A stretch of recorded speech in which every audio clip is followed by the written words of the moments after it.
It was early morning on the site of a new home. The air was heavy with the smell of sawdust, cement, and freshly cut lumber. Hammers echoed in the distance. Nail guns snapped with sharp bursts. Workers shouted to one another, their voices bouncing off unfinished walls. Mark, the electrician, walked across the site with his tool belt rattling against his side. His boots were worn, covered in dust from years of work. He had been doing this for more than 10 years, wiring homes, fixing problems, and keeping buildings alive with power. Every motion he made was second nature, built from years of repetition. For him, this was not just a job. It was a craft. Mark moved through the skeleton of the house with calm precision. He crouched, pulled wires through beams, checked connections, and tested circuits. To the other workers, it was just cables and outlets. To Mark, it was the hidden heart of the house, veins that would carry energy to every room. He whistled softly as he worked, though his eyes looked tired. He had carried the weight of this company for a decade. He trained apprentices, fixed emergencies at midnight, and worked through storms when no one else would climb a ladder. Deep down, he trusted that his loyalty meant security. He believed that his boss, John, saw that too. John, the owner of the construction company, stepped onto the site. He was dressed in clean boots and a pressed shirt, looking out of place among men covered in dust and sweat. His face carried a heavy look, the kind of face someone wears when they are about to deliver bad news. He held a clipboard, but the papers inside were blank. He was not here to check measurements or review progress. He was here for a conversation he had been avoiding. Mark spotted him and waved. His wave was casual, the kind of greeting between two men who had worked side by side for years. He smiled with respect, expecting to talk about wiring plans or deadlines. John smiled back, but the smile was hollow. His eyes gave away the truth before his words ever could. Mark walked over, wiping his hands on his jeans. He expected another day of routine instructions. Instead, John sighed, looked around at the house's unfinished walls, and said in a low voice, "We need to talk." The words cut through the noise of the construction site. The sound of hammers and drills seemed to fade in Mark's ears. The laughter of workers in the distance turned faint. The two men stood under the wooden frame of the new home, shadows of beams crossing over their faces like bars of a cage. Mark tilted his head, unsure. "What is going on?" His voice was steady, but there was a flicker of worry in his eyes. John looked at him, searching for words. For a moment, neither man spoke. The tension was thick, like a storm building before the first crack of thunder. Mark felt his stomach tighten. He had worked for this company for 10 years. He had wired entire neighborhoods, fixed mistakes no one else could fix, and built trust that should have lasted a lifetime. Now his boss stood in front of him, eyes heavy, lips pressed into a thin line. Mark realized this was not a casual chat. It was something bigger, something darker. The half-built house around them seemed to listen. Every beam, every wire, every nail felt like it was waiting for the first words of a fight neither of them wanted, but both of them knew was coming. Mark crossed his arms, his tool belt clinking softly. He studied John's face, waiting.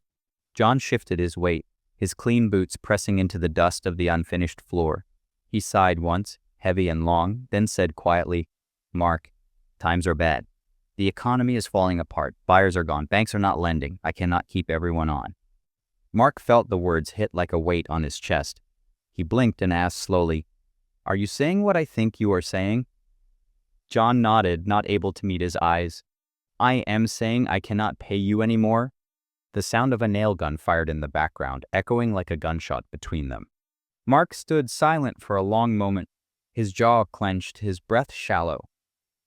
Finally, he let out a sharp laugh, not from humor but from disbelief. "After 10 years, after storms, after weekends, after nights, I barely saw my family. You are telling me I am done?" John raised his hands gently. "You know I respect you. You are one of the best electricians I have ever had, but I cannot make money appear out of nowhere. Houses are not selling. I am drowning in debt. If I do not cut people, the entire company will collapse." Mark's voice rose. "And I am supposed to believe there was no other choice? No trucks to sell? No office expenses to cut? No personal sacrifices from the boss? Just cut the workers and walk away clean?" Mark stepped closer, his voice shaking with anger. "John, I remember when this company was 3 men and 1 old truck.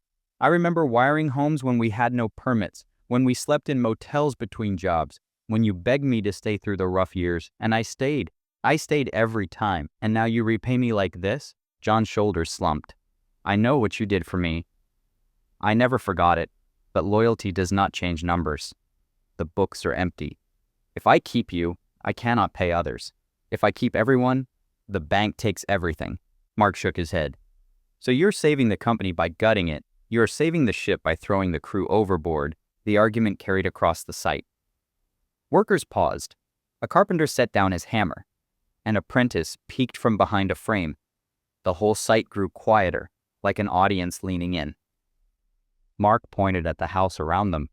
"Every wire in this place is my work. Every outlet, every circuit. My hands put power into your projects.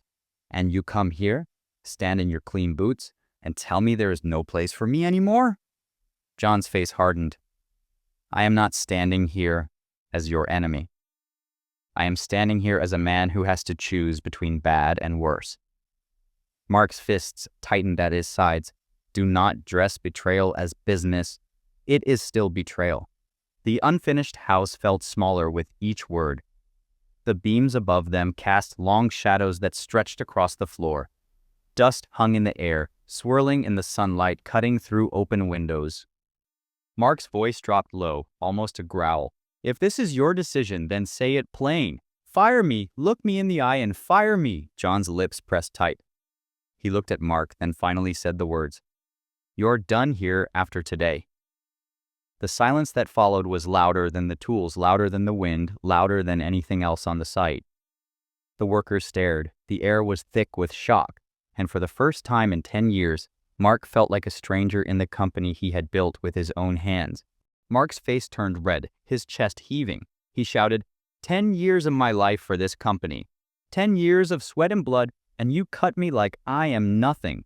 John snapped back, his own voice rising for the first time. "Do you think I want this? Do you think I enjoy tearing down the people who built this place with me? I am bleeding money, Mark. I am doing everything I can to survive." Mark's voice cracked with rage. "Survive? You're still driving your shiny truck. You're still signing deals with bankers while the rest of us carry ladders and break our backs. Do not tell me you are the one suffering." The workers nearby froze in place, tools in hand, pretending to work but staring with wide eyes. Mark stepped closer, jabbing a finger toward John's chest. "I wired every project you ever bragged about. Remember that mansion on Oak Street? The one you boasted about to investors? I ran cables through every wall while you shook hands and took the credit. Remember the school project when half the crew quit? I stayed. I worked nights. I finished it alone. Where were you? Drinking wine in your office." John shoved his hand away and shouted, "Enough! You think running a business is easy. You think I do nothing. Every late payment, every lawsuit, every bank loan, every meeting, that is me. You think you are the only one carrying weight, but the stress on my shoulders would break you." Mark snarled, "Then maybe you should break instead of breaking me." The site grew quieter. A hammer dropped with a clang. A group of apprentices stood frozen on the scaffolding, eyes locked on the fight. A foreman coughed awkwardly, but no one moved. Mark pointed to them, his voice echoing. "Look around you, John. Every man here knows the truth. We build your houses. We keep the lights on. We climb the ladders, cut the beams, pour the concrete. Without us, your company is nothing but a name on a piece of paper." John turned slowly, glaring at the workers. "And without me, none of you have jobs. Do not forget who signs your checks." Murmurs spread through the site. The tension was no longer just between two men. It was now between the boss and the crew. Mark's voice lowered, full of hurt rather than anger. "I trusted you. I thought we were building this together. I skipped birthdays. I missed anniversaries. I ruined my back because I believed loyalty mattered. I thought I mattered." John's face softened for a moment, but then hardened again. "You do matter, but loyalty does not pay debts. The world does not reward loyalty. It rewards profit.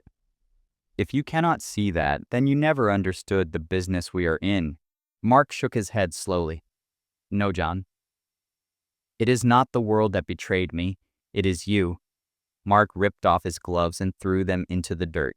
Dust flew up around them. He took a deep breath, his voice trembling but steady. "If I am gone after today, then say it to everyone. Tell them the truth. Tell them you chose the company over the people who built it." John stared at him, silent, jaw clenched. The workers looked between them, waiting. The wind howled through the unfinished walls. The wires Mark had strung rattled softly, almost like they were listening. The fight was no longer just about a job. It was about betrayal, dignity, and the crumbling bond between two men who had once trusted each other like brothers. Mark's gloves still lay in the dirt, covered in dust.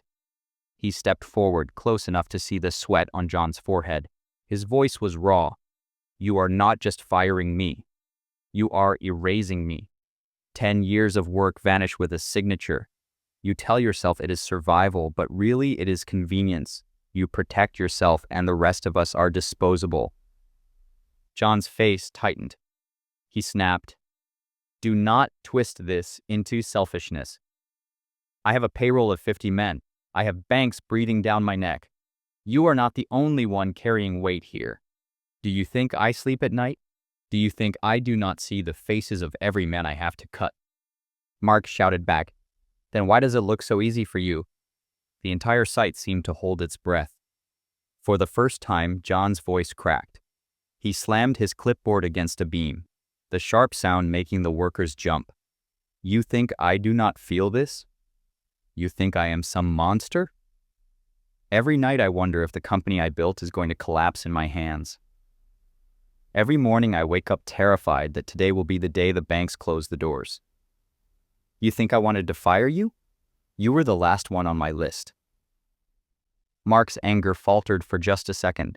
He saw the truth in John's eyes, but his hurt was too deep. He whispered, "Then why me?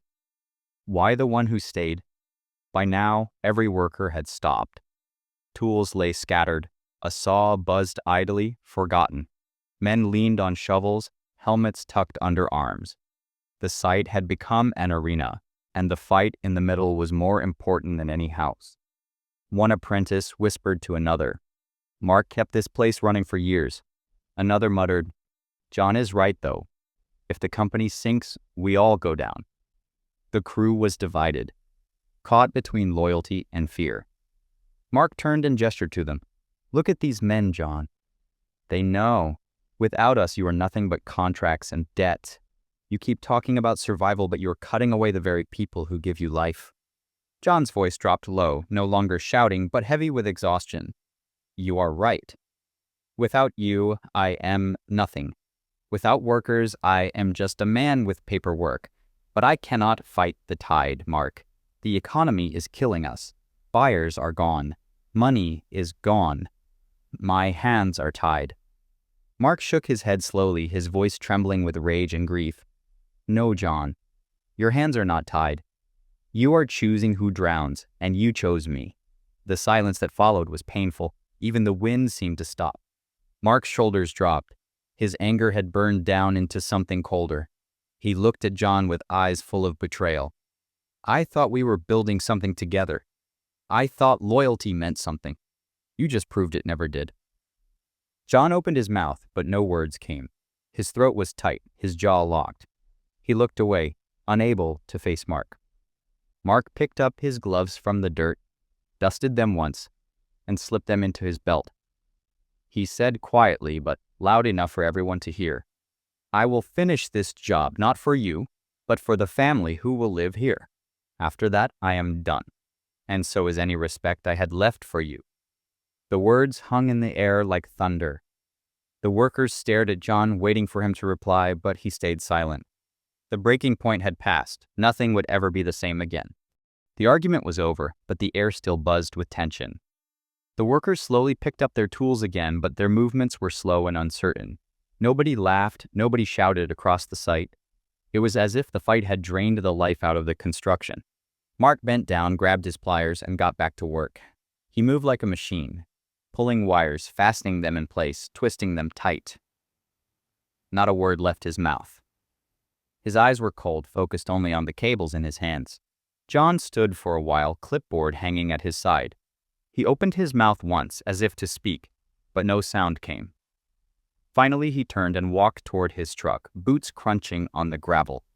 The roar of the engine filled the silence as he drove away without looking back. One by one, workers drifted closer to Mark. They did not speak loudly. They muttered words of respect. One man clapped him gently on the back and said, "You taught me more in a year than anyone else in 5. Another whispered, "This place will not feel the same without you." An apprentice, no older than 20, stood nervously at his side and said, "I learned how to pull my first line from you. I do not want to see you go." Mark gave a small nod but said nothing. His pride was wounded too deeply for words. He only kept working because work was the only thing left that still made sense. As the sun lowered in the sky, Mark's tasks ended. The wires were hidden inside the walls now, tucked away where no one would ever see them, but they would carry life through the house long after he was gone. He unbuckled his tool belt slowly. Each tool came off like part of himself being set down. The gloves, the pliers, the screwdriver, the tester. He packed them into his old bag, the same bag he had carried for a decade. His hands lingered on the tools as if saying goodbye to old friends. The crew watched silently. No one stopped him. No one dared. Mark slung the heavy bag over his shoulder and walked toward the edge of the site. His boots crunched over gravel and dirt. He passed beams, scaffolds, and stacks of lumber, each one a reminder of the years he had given to this company. No one said a word as he walked. Some looked down, ashamed. Others nodded quietly, showing respect in silence. The house loomed behind him, half-finished, wires hidden in its bones like secrets only he would ever truly understand.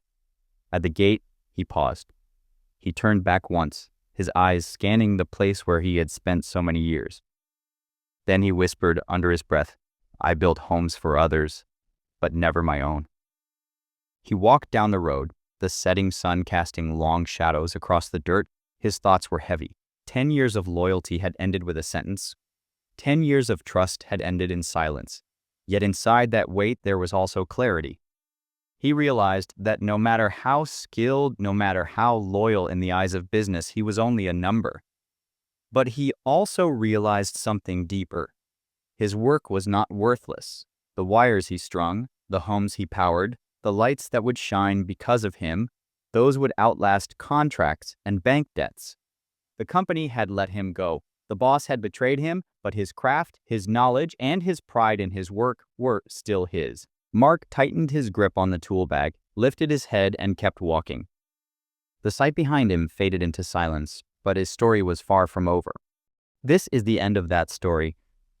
Now tell me in the comments, what was your most embarrassing story?